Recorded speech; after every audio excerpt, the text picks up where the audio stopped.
esta manhã.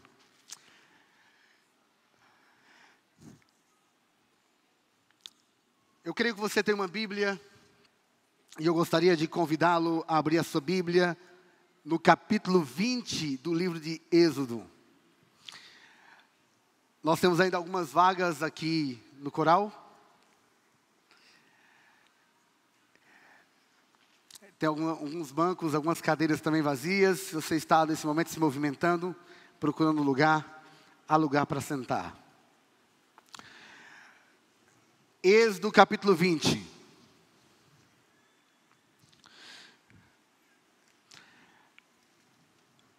Verso 17.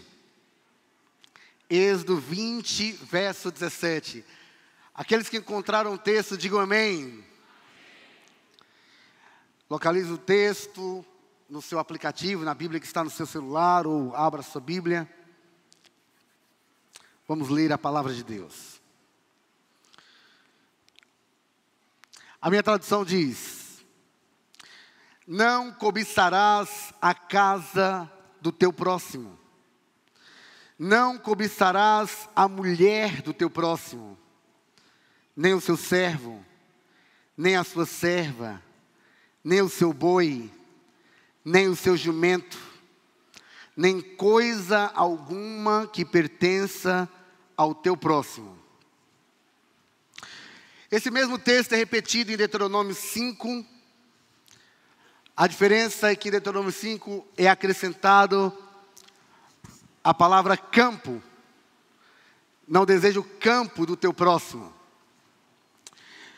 Diferente dos mandamentos anteriores, este mandamento não fala sobre ações externas, mas fala sobre aquilo que é subjetivo, interior, íntimo do indivíduo. Então, enquanto os 9 mandamentos anteriores, eles falam sobre atos ou comportamentos visíveis, o 10º mandamento fala sobre um comportamento invisível, fala sobre desejo, fala sobre paixões, sobre intenções, sobre motivações. E é interessante que alguns só conseguem enxergar os 10 mandamentos como sendo regras de convivência social. Obviamente o texto bíblico está sim falando sobre o respeito ao direito do outro, do próximo, o direito da propriedade do próximo, o limite que você deve ter em relação ao que é do outro. Mas quando você estuda o texto bíblico, você descobre que o 10º mandamento está falando sobre as intenções do coração. Revela que o pecado não é simplesmente aquilo que eu faço. O pecado também está relacionado ao que eu penso, ao que eu desejo, ao que eu quero. O coração do pecado é o pecado do coração. O 10º mandamento nos convida a enxergar a lei de Deus com muito mais do que regras de comportamento. Ele não descarta os pensamentos. Pensamentos esses que muitas vezes se reproduzem em atos e em comportamentos.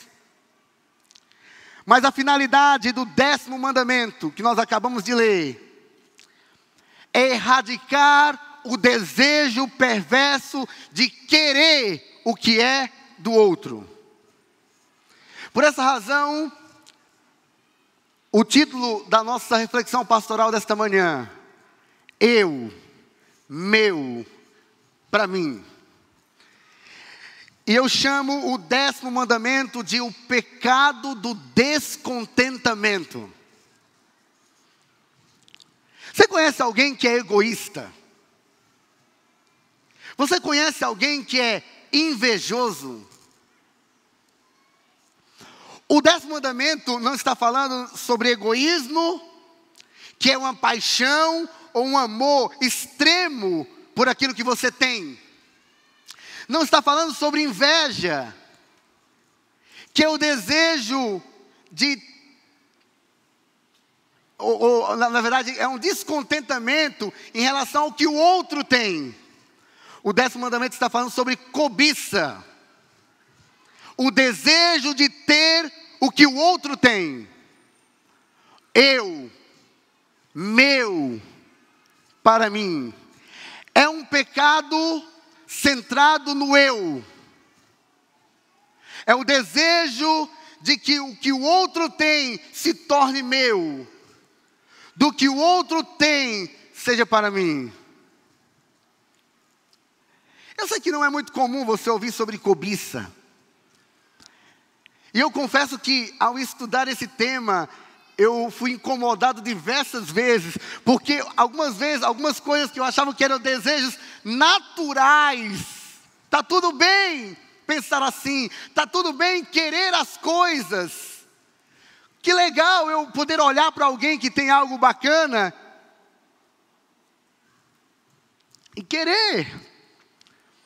Mas existe um limite do desejo. Existe um limite de querer o que o outro tem. A cobiça tem sido um mal devastador. E embora esse texto tenha sido escrito há cerca de 4.000 anos, a cobiça não era um problema somente dos dias de Israel, somente relacionada à caminhada pelo deserto. Não, a cobiça é um problema real, especialmente na nossa cultura ocidental materialista. A cobiça não é apenas apreciar algo à distância, e sim o desejo, a vontade incontrolável, excessiva e egoísta de apoderar-se do que é do outro. Zimmer ele diz o seguinte: cobiça é um desejo desordenado, um forte e continuado desejo de fazer ou de ter o que Deus não quer que façamos ou tenhamos. Cobiça. Sabe, amigos, quando nós vamos ao texto bíblico de Êxodo 20, verso 17, e observamos este mandamento que trata das questões interiores, íntimas, dos desejos, paixões, a gente conclui que o problema da cobiça, ou uma melhor definição para a cobiça seria um desejo forte, constante, imoderável e insaciável de possuir. Um desejo insano de se apropriar do que pertence aos outros. E quando você estuda o texto bíblico, você descobre que esse tipo de pecado te leva a outros pecados. A cobiça leva à sensualidade, à luxúria, à busca desenfreada por possessões ilícitas. A cobiça leva à obsessão pelo poder. A cobiça leva à ostentação snob e ao orgulho. Resultados da cobiça. Eu gosto de um filósofo francês chamado René Girard. Ele escreveu alguns livros falando sobre violência. E nós estamos vivendo no momento uma crise de violência em nosso país. Eu não sei quantos acompanharam, mas ontem o governo federal decidiu intervir no estado do Rio de Janeiro. E um interventor começa a cuidar agora da segurança pública no Rio de Janeiro. Intervenção militar. O estado está um caos. Eu não tenho os dados corretos, mas penso que mais de 20 crianças já foram atingidas por bala perdida somente esse ano no Rio de Janeiro. O estado perdeu o controle.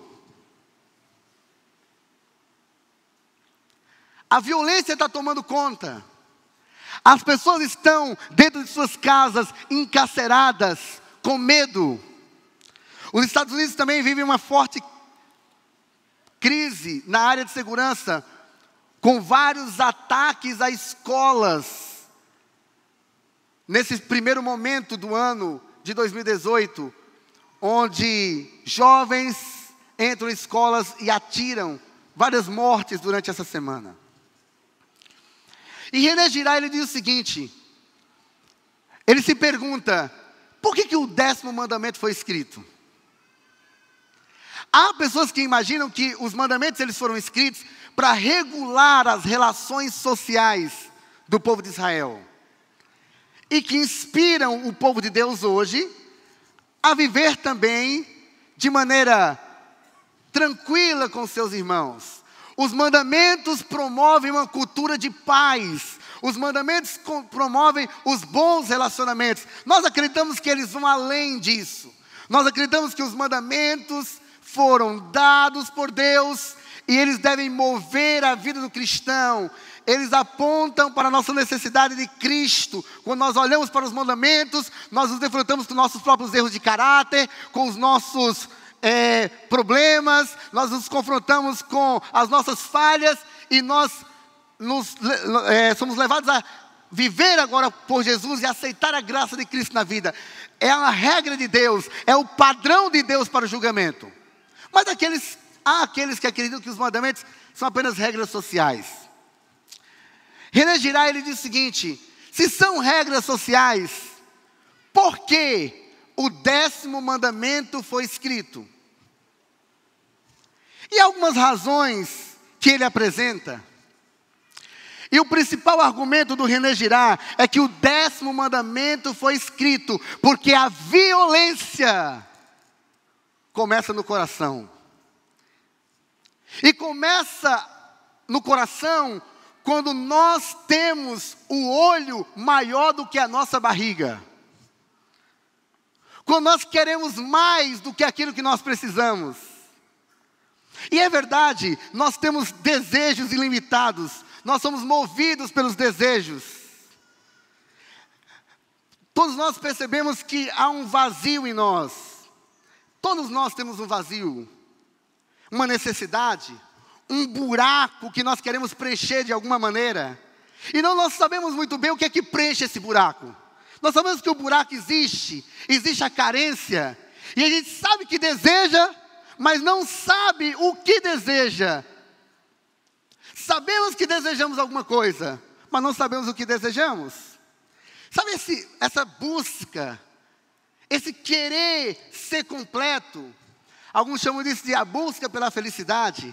Eu não sei quantos dos que estão aqui esta manhã estão nesta fase da vida, buscando a felicidade, buscando preencher esse vazio que há no coração. E você fala, pastor, eu sinto uma angústia. Tem alguns dias que dá uma dor aqui no peito, parece que eu não estou completo, parece que está faltando alguma coisa. Talvez você esteja nesse momento da vida, nesta busca. Nós temos uma suspeita daquilo que preenche o coração. Nós sabemos que é alguma coisa, que esta coisa está em algum lugar, em algum tempo, e que se nós conseguirmos pegar, conquistar, possuir, nós vamos sim ter a nossa falta preenchida. Nós vamos satisfazer a nossa carência. A gente sabe. E alguns de nós estamos na vida buscando preencher essa carência do coração. Buscando preencher esse vazio. E dá uma inquietação, uma angústia, um incômodo. E algumas vezes as pessoas que estão se sentindo assim, elas choram porque elas não conseguem administrar esse sentimento. É como se o eu estivesse incompleto. Como se estivesse faltando alguma coisa. E sabe, algumas vezes algumas pessoas dão sugestões do que poderia preencher esse vazio do coração. Se você fizer isso, talvez você fique bem.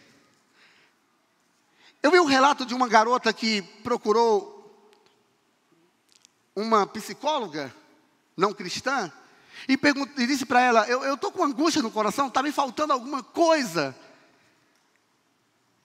E a psicóloga disse, não, o que está te faltando é prazer sexual. Você precisa de sexo. Você precisa, mas eu sou uma garota cristã. Não, você está muito reprimida. Você tem que curtir mais a vida, viver emoções mais intensas. Se liberte. Algumas vezes a sugestão são drogas. Se você usar, você vai ficar legal. Você vai sentir uma parada muito doida. Você vai sentir algo assim que vai te movendo. Sabe, no acampamento agora, eu conversei com vários jovens. E um dos jovens que me procurou, ele falou para mim desta crise, dessa busca que ele está vivenciando, e da tentativa que ele tem feito de preencher o coração, mas que nada está preenchendo o coração. Ele é um garoto bem sucedido, tem uma boa profissão, é um professor universitário, e parece que está tudo bem, mas ele buscou em vários lugares preencher esse vazio, e ele não consegue preencher o vazio, e um coração está ferido, e a ferida está aberta, e ele está machucado, e ele falou para mim: pastor, eu já perdi o desejo de viver, porque nada aquece o meu coração, nada preenche o meu coração, e eu já tentei tirar a minha vida algumas vezes, porque eu não consigo encontrar sentido. Por que nós estamos vivendo uma crise tão grande? Por que as pessoas estão com tanto vazio? O que está construindo tudo isso? Essa falta de sentido. Que parece que nós queremos sempre algo que não temos. E que o que nós queremos está em algum lugar, com alguma pessoa, em algum tempo. E esse tempo sempre parece o futuro. Eu não sei quantos dos que estão aqui são casados. Quem é casado aqui, levante a mão. Quantos são casados, ok? Quantos estão namorando ou estão noivos? Quem não tem mais nem esperança, levante a mão aí, para a gente fazer uma oração. Ok, alguns aqui não tem mais nem esperança. O cara casado, às vezes, está passando por isso, ele começa a entrar em crise no seu casamento, dizendo assim: cara, não é essa mulher, é outra coisa. É outra. Essa de 40 não está legal, vou trocar por duas de 20. Aí a mulher fala assim: não é esse cara, eu errei. Eu não devia ter casado com esse cara, eu devia ter casado com aquele outro. Está um vazio aqui, eu estou sentindo uma coisa, não é ele, é outro. Tem alguns aqui que compraram um carro, e não estão felizes com o carro que tem. Não é esse, é outro. E esse vazio sempre aponta para um lugar, ou para uma pessoa, e para um tempo futuro. Aquilo que eu tenho não está me trazendo satisfação. As coisas que eu tenho não me trazem verdadeira felicidade. O meu eu não está feliz, não está bem. Então, o que está para frente é o que vai me fazer feliz. É o que eu não tenho que vai me trazer alegria. Talvez você esteja dizendo assim: pastor, o que tem isso a ver com cobiça? Essa é a raiz da cobiça. A raiz da cobiça é o descontentamento com a vida que se tem. Quando eu não gosto de quem eu sou, quando eu não gosto do que eu tenho, quando eu quero ter outra coisa ou ser outra coisa, esse descontentamento me leva à cobiça. É o problema do desejo. E desejo em si não é um mal, mas o problema é que esse desejo se torna excessivo. Aí eu tenho essa busca, e como eu não sei onde está aquilo que pode preencher o meu coração, que pode me dar satisfação, que pode me dar contentamento, eu começo a olhar para outras pessoas. Outras pessoas que parecem ter encontrado a felicidade. E a gente olha para quem é muito feliz. Você conhece alguém que é muito feliz? Você conhece alguém que é muito feliz? Quem conhece aqui pelo menos uma pessoa que é muito feliz? Eu conheço gente que é muito feliz. Conheço gente que é muito feliz. E gente que é muito feliz pode ser chato demais para você. Porque você olha para a pessoa que é muito feliz, ela sempre está bem, contente, sorrindo. E você fala: como é que ela consegue? Ela vive no mundo real. Ela é daqui mesmo, ela mora em Capoeiro Sul e é feliz? Gente, não pode não. Gente, com daquele tanto de buraco que tem ali na entrada, com aquele lixo que o pessoal deixa nas ruas, que o pessoal do Fadba Camp, graças a Deus, foi lá limpar. Louvado seja Deus pelos jovens da Faculdade Adventista da Bahia. Uma salva de palmas para esses jovens.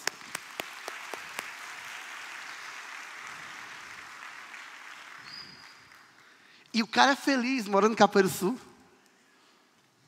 O cara é feliz morando no Brasil. Não consigo.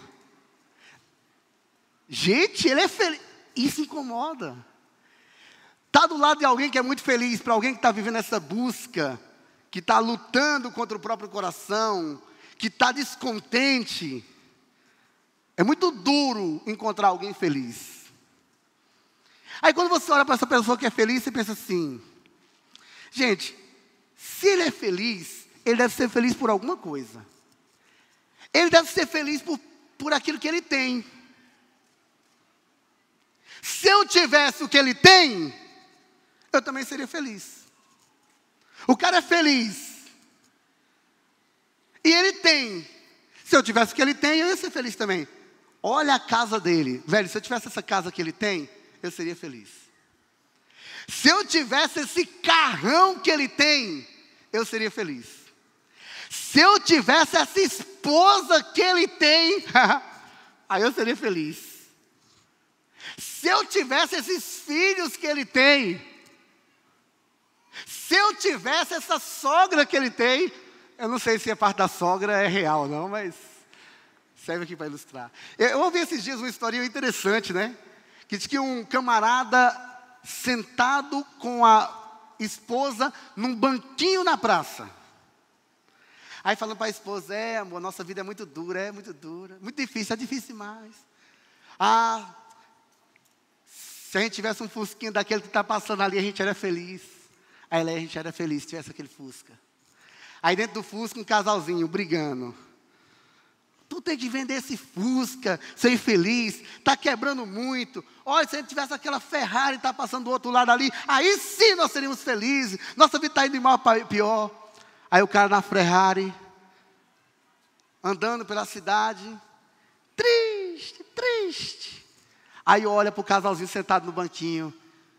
Se eu tivesse condições de tarde, estar sentado num banquinho desse aí na praça, eu seria uma pessoa feliz. Felicidade. Nós achamos que se nós tivéssemos o que o outro tem, nós seríamos felizes como ele é. E esse é o problema da cobiça. Por isso que eu chamo a cobiça de o pecado do descontentamento. Sabe, quantos de vocês lembram das havaianas de 2 cores? Alguém lembra aqui da havaiana de 2 cores? Quem já teve aquela havaiana da baratinha? A havaiana que a diferença dela é que não tinha cheiro e não soltava as tiras. Você lembra disso? Eu colocava prego na havaiana, durava ainda 2 meses. E quando ela quebrava, eu pegava a havaiana, fazia uma rodazinha e 4 havaianas dava para fazer os pneus do meu caminhão, feito com lata de óleo lisa. Puxado o meu carrinho por 2 bois, que eram 2 vidinhos de Bactrim. Um remédio, acho que é para verme. Eu ficava pensando assim, se eu tivesse os brinquedos que meus amigos têm. A havaiana já foi um artigo muito comum. Mas quando ela passou a ser usada pelos artistas, jogadores de futebol, vendida na Europa, se tornou objeto de desejo. Aí ela passa com a havaiana dela e você fala assim, se eu tivesse a havaiana que ela tem, eu seria feliz. Eu quero o que esse cara tem. Eu quero ser quem ele é. Eu quero ser bem-sucedido. Essa é uma maneira de enxergar a vida. E que é a raiz da cobiça. Sabe, a cobiça não infecta somente o pobre que não tem. Não é o pecado apenas do pobre. Não é o pecado apenas do que não tem. É o pecado de pobres e ricos nas suas mais diversas formas. E o problema da cobiça é que a cobiça é o desejo de crescer, mas de crescer de maneira desordenada. As pessoas que são movidas pela cobiça transgridem todos os mandamentos de Deus, a fim de satisfazer os seus próprios desejos. Porque é o pecado dos pensamentos, é o pecado do coração. Antes de se tornar ato, o pecado já aconteceu. Eu volto a reafirmar, o coração do pecado é o pecado do coração. Antes de acontecer, já houve o desejo, já houve a paixão excessiva. A cobiça vai além de querer. É não conseguir tirar os olhos e o pensamento do alvo do sentimento. É fazer de tudo para ter o que se quer. E esse sentimento leva ao adultério, destrói famílias. Em si ele já é pecado. Ele move as pessoas por motivações incorretas a fazer algumas coisas. A cobiça leva alguém a atrapalhar o caminho do melhor amigo, para que esse amigo não cresça no seu ambiente de trabalho.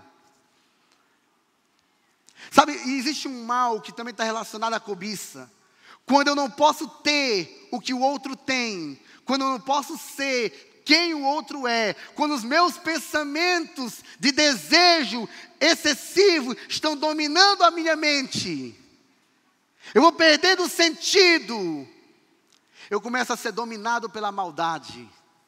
Eu começo a transgredir todas as coisas que não são próprias para aquele tempo. A Bíblia diz que a cobiça nos leva a colocar outras coisas no lugar de Deus. A cobiça faz da riqueza o nosso ídolo. A cobiça faz o homem jurar falsamente e usar o nome de Deus por mero lucro. A cobiça levou o homem a quebrar o sábado. A cobiça causa negligência aos pais. A cobiça é responsável por guerras e assassinatos. O adultério começa quando o homem cobiça o que não lhe pertence. A cobiça é a mãe do roubo. A calúnia e o engano podem ser traçados como frequentemente tendo seu início na cobiça. A cobiça levou Eva a pecar. Cobiça. Aí você pode estar olhando para mim aqui e dizendo, pastor, mas será que esse é um problema que eu tenho? Todos nós estamos lidando com desejo o tempo todo. Sabe, há uma frase do Oscar Wilde que ele diz o seguinte: nesse mundo há duas tragédias. Uma, a de não satisfazermos os nossos desejos. E a outra, a de os satisfazermos. Uma tragédia é querer ter. E a outra tragédia é ter. E o pessoal da psicologia, especialmente a psicanálise que trabalham essas questões, diz que o desejo move e quando se tem, acaba o desejo. Conseguiu? Eu conheço muitos garotos que desejam muito ter uma namorada e fazem de tudo para conquistar, mas quando tem, perde a graça. Porque quando tem, não preenche completamente. Aí começa a buscar aquilo que não tem. E a busca continua novamente, para preencher o vazio, para encontrar as respostas. Schopenhauer diz o seguinte: a vida oscila como um pêndulo, para trás e para diante, entre o desgosto e o tédio.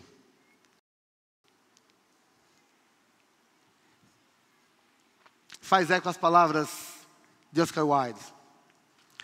Todos querem ter contentamento, mas poucos estão contentes consigo mesmo e com o que possuem. Nós sempre queremos mais, sempre queremos mais. Parece difícil estar contente com o que somos e com o que temos.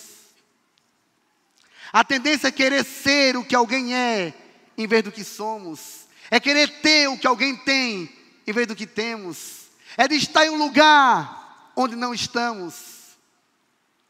E esse é um comportamento comum.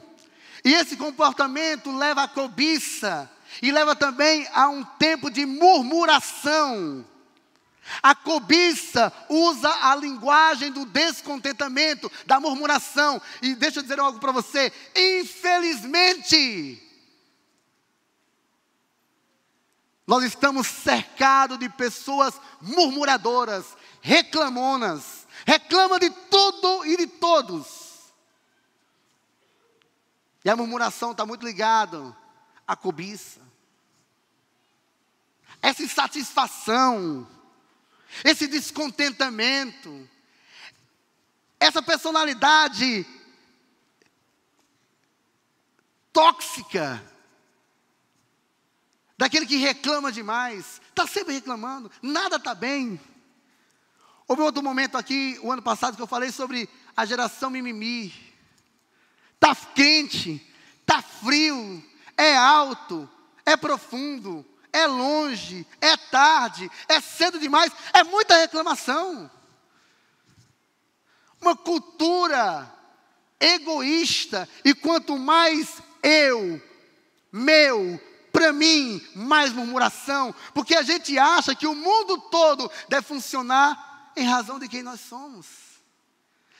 Tudo deve funcionar em torno de mim. Eu sou o centro. E aí está o problema do pecado. Achar que você é o centro. Aí está o problema. E sabe, deixa eu dizer uma coisa para você. O descontentamento, diz Ellen G. White, revela a ausência do Salvador. Murmuração, descontentamento, insatisfação é necessidade de Jesus. Você pode até ajustar as coisas com uma boa terapia. Você pode até dar passos mais seguros. Conhecer um pouco mais sobre você. Mas a verdadeira satisfação, o verdadeiro contentamento, a verdadeira alegria, só em Cristo Jesus. E quanto mais nós nos aproximamos de Deus, mais contentamento nós temos. Pastor, mas a cobiça é um problema invisível. A graça de Cristo soluciona até mesmo aquilo que é invisível em nós. A graça de Cristo preenche esse vazio do coração. Porque Ele não coloca na tua mente o desejo de ser como aqueles que têm, ou alguém que é neste mundo, mas te coloca em um novo patamar de desejo, desejos eternos, motivações eternas, paixões eternas. E a Bíblia diz, aquele que tem Cristo tem vida. Eu vim para que todos tenham vida, e vida em abundância. Nós precisamos parar aqui no campus com as murmurações. É muita reclamação. É muita insatisfação.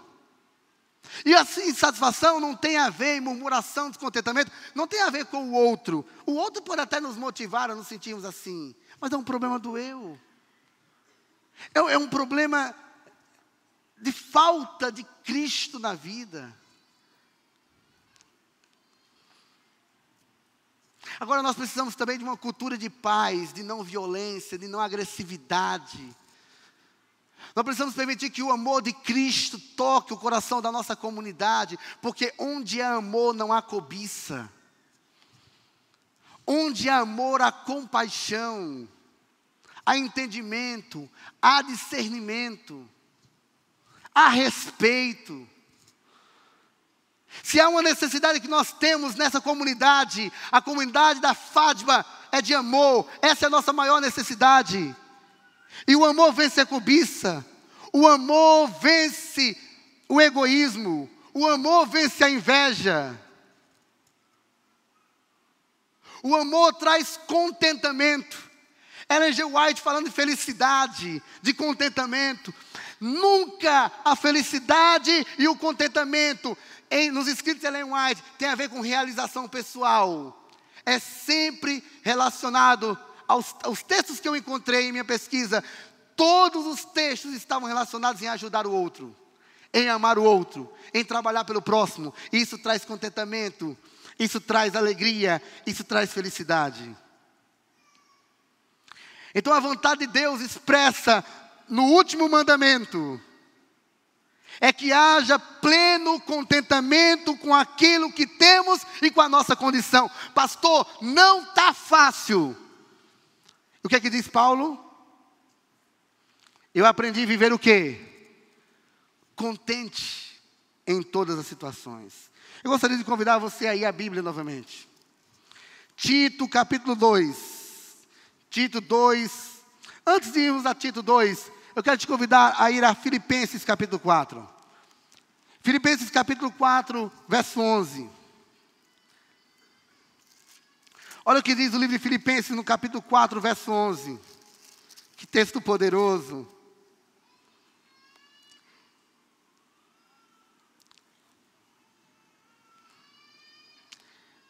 Filipenses 4, verso 11. Digo isso não por causa da pobreza, porque aprendi a viver contente em toda e qualquer situação. Ô pastor, dá para ser contente até mesmo quando as coisas não estão bem? Sim, dá para estar contente. Olha o que diz o verso 19. E o meu Deus, segundo a sua riqueza em glória, há de suprir em Cristo Jesus cada uma de vossas necessidades. Diga amém por isso. Fui moço e agora sou velho, mas nunca vi o justo desamparado, nem a sua descendência mendigar o pão. Você não precisa cobiçar o que é do outro. Deus, em Cristo, segundo a riqueza da sua glória, há de suprir todas as nossas necessidades. Se está um vazio, se está faltando, se está aquela angústia que parece que não consegue preencher, que parece que aquilo que vai conseguir te dar resposta está no futuro, em alguém talvez, em um outro lugar. Lembre-se que Cristo nos supre em todas as nossas necessidades. Tito capítulo 2, 11 a 13. Porque a graça salvadora de Deus se há manifestado a todos os homens, ensinando-os que, renunciando à impiedade e às concupiscências mundanas, vivamos neste presente século sóbria e justa e piedosamente, aguardando a bem-aventurada esperança e o aparecimento da glória do grande Deus e do nosso Senhor Jesus Cristo. O que é que nos traz contentamento? Nós não vamos ficar mais muito tempo aqui. Jesus está voltando. Quem crê diz amém. Eu creio. Jesus está voltando.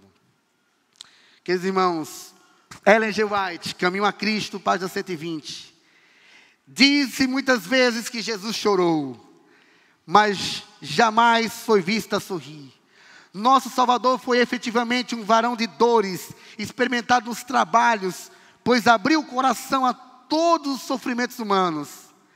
Mas se bem que sua vida fosse cheia de abnegação e ensombrada por dores e cuidados, seu espírito não se abatia.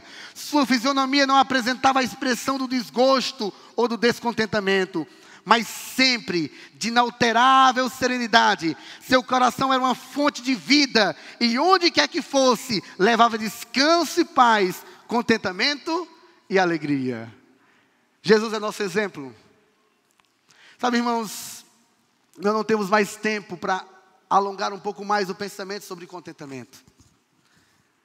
Mas eu gostaria de convidar você a uma decisão esta manhã.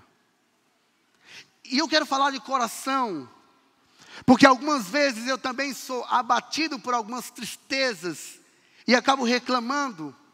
E enquanto eu estudava esse tema, reclamando algumas vezes de não ter alguma coisa que eu gostaria de ter, eu fui profundamente impactado, e ao olhar para Jesus, eu percebo que mesmo em meio às dores, mesmo em meio às privações, mesmo em meio aos sofrimentos, as coisas que eu planejo acabam não dando certo.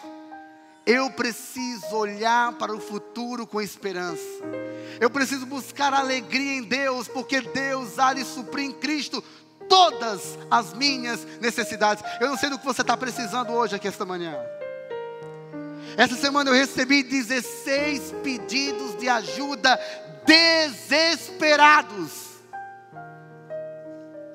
Pastor, eu preciso de R$5.400 para me matricular.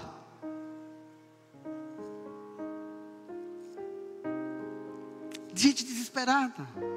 Gente que quer continuar, que tem sonho. Talvez foi na comportagem, as coisas não saíram exatamente como você planejou, e você veio para cá pela fé.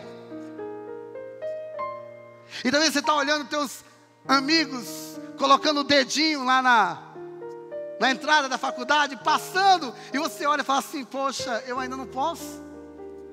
Deus há de suprir todas as suas necessidades. Deus há de suprir. Deus é fiel. Ano passado eu ouvi uma história linda. E por favor, ouçam a história, mas não tentem pegar o mesmo caminho do milagre. Um jovem veio aqui para a reunião da terceira idade, em algum momento do ano, e veio pedir oração para essas valorosas mulheres e homens de oração que se reúnem todo domingo à tarde aqui na igreja. Esse grupo sustenta essa igreja de pé. E eles estavam ali orando. E o aluno falou assim: irmãos, orem por mim, porque eu preciso de um determinado valor para me matricular. E eu já tentei de tudo. Meus pais adoeceram esse ano, e os meus pais precisaram de mim, e eu não pude comportar. E eu fui cuidar dos meus pais, mas agora eles estão bem. E eu voltei para a faculdade. Eu tenho sonho de continuar no meu curso. E eu não estou vendo possibilidades. Só um milagre. Mas ele estava animado. E somente um cara que está animado vem no culto de oração da terceira idade, num domingo à tarde. Porque o que está descontente fica em casa, embaixo dos lençóis, chorando. Aí ele veio aqui no culto. Aí ele contou para as irmãs a experiência. Eu nem sei se elas lembram disso. Lembram, né? Aí contou a experiência para as irmãs. Aí as irmãs oraram por ele. Quando terminou a oração, uma irmã que estava do lado falou assim: a faculdade aceita cartão? Aí ele disse: aceita? Claro que aceita. Pois eu vou lá pagar a sua mensalidade. Aquele aluno me procurou na segunda-feira pela manhã. Ele chorava, mas era de alegria. Falou: pastor do céu, pastor, que irmãs abençoadas, que culto de oração. Amanhã tem, irmã? Amanhã tem, né? Que horas? 4 da tarde. Vai estar assim de aluno aqui amanhã. Deus vai fazer um milagre. Se o milagre não acontecer na hora, venha para o culto assim mesmo. Deus há de suprir as necessidades. E talvez você não consiga continuar o teu curso esse ano, mas não cobrisse a vaga do que entrou, do que está estudando. Aprenda a ter contentamento mesmo quando as coisas não saem bem. Eu tive um colega que demorou 11 anos para se formar em teologia. 11 anos. Ele fazia um semestre e passava um ano sem estudar, juntando dinheiro. 11 anos. Dureza, né? Mas era um dos caras mais felizes que eu já conheci. Eu me lembro que ele dizia assim: eu sou 10º anista com orgulho, mas eu vou formar. E ele formou junto com a minha turma. E eu me lembro que ele entrou com a mãe dele aqui. A mãe dele chorava. Ele entrou na sexta-feira à noite, e nós cantamos uma música sobre gratidão. E ele chorava, e ele ficava chorando de alegria. E ele abraçava os colegas. Hoje ele é um pastor adventista. Às vezes as coisas não saem como a gente imagina. Às vezes não toma o caminho que a gente imagina. Mas Deus há de suprir em Cristo todas as nossas necessidades. Renuncie ao seu eu. Diga: não eu, o meu e o para mim, mas para ti, Senhor, todas as coisas. Talvez alguns aqui já andaram no caminho do egoísmo. Alguns aqui já se tornaram murmuradores, reclamões, estão sempre insatisfeitos com tudo e com todos. Em nome de Jesus, peça ajuda a Ele hoje para ter contentamento. Nós vamos terminar agora, porque a minha equipe está de contente com o tempo. A Dani vai cantar. E eu queria fazer um apelo muito sincero, e eu me incluo nesse apelo. Quantos precisam da graça de Cristo esta manhã para ter mais contentamento? Para parar de reclamar, para parar essa insatisfação, essa busca de ser alguma coisa, de ter alguma coisa, e querem renunciar o seu eu, entregar o coração a Jesus. E em Jesus, inunda o meu coração de contentamento e de alegria, mesmo diante do sofrimento e da dor, das percas, das tristezas. Enquanto a Dani estiver cantando, se você quer pedir isso a Deus, eu gostaria que você ficasse em pé aí onde você está. E disse assim: Senhor Deus, dá contentamento ao meu coração. Ao tocar da primeira nota da canção, você já pode levantar dizendo isso para Deus. Junte-se a mim, dizendo: Senhor, me dá mais contentamento. Me dá vitória sobre as minhas insatisfações, murmurações, cobiça, egoísmo, pela Tua graça. E me faz confiar em Ti, que o Senhor há de cumprir e suprir todas as minhas necessidades. Fique em pé e diga isso para Deus esta manhã, enquanto você ouve esta linda canção.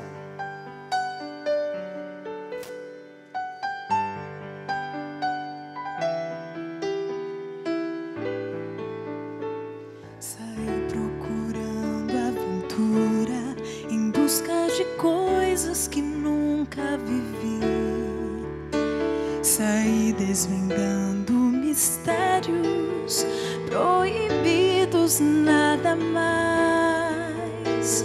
Queria viver o que os outros vivem, queria sentir o que os outros sentem, queria ser livre pra voar.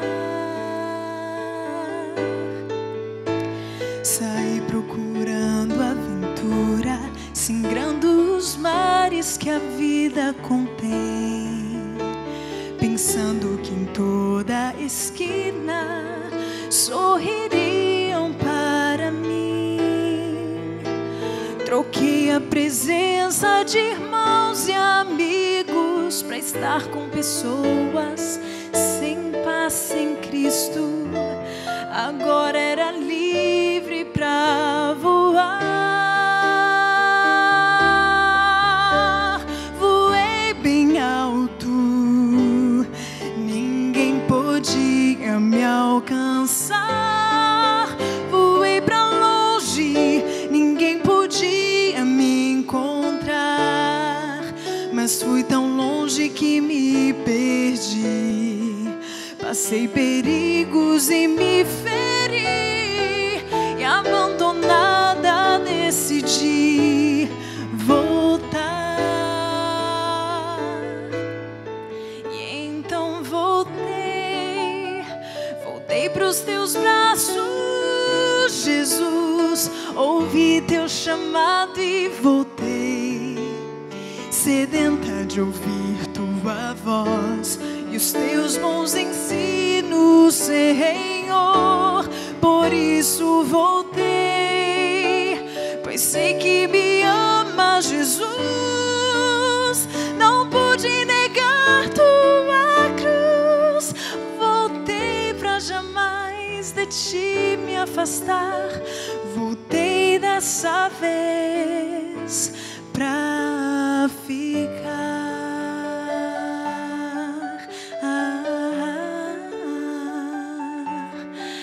Eu voltei dessa vez pra ficar.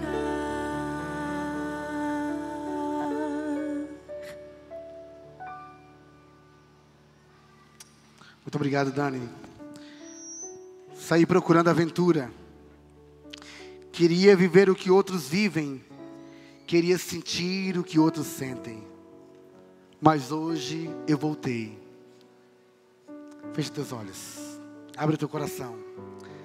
Deus maravilhoso, obrigado porque o Senhor nos recebe de volta esta manhã. Alguns de nós estávamos presos no descontentamento, na cobiça, querendo viver o que os outros vivem, querendo ter o que os outros têm. Mas esta manhã o Senhor nos convidou a amar o que temos e o que somos, e a confiar que o Senhor irá suprir todas as nossas necessidades. Nós não queremos pecar sendo descontentes. Nós queremos viver uma vida pela graça de Cristo Jesus, com alegria no coração, com contentamento, mesmo diante das situações difíceis da vida. Permaneça conosco e nos abençoe, guia a nossa vida e toma-nos nos teus braços de amor, em nome de Jesus. Amém e amém. Deus abençoe a todos.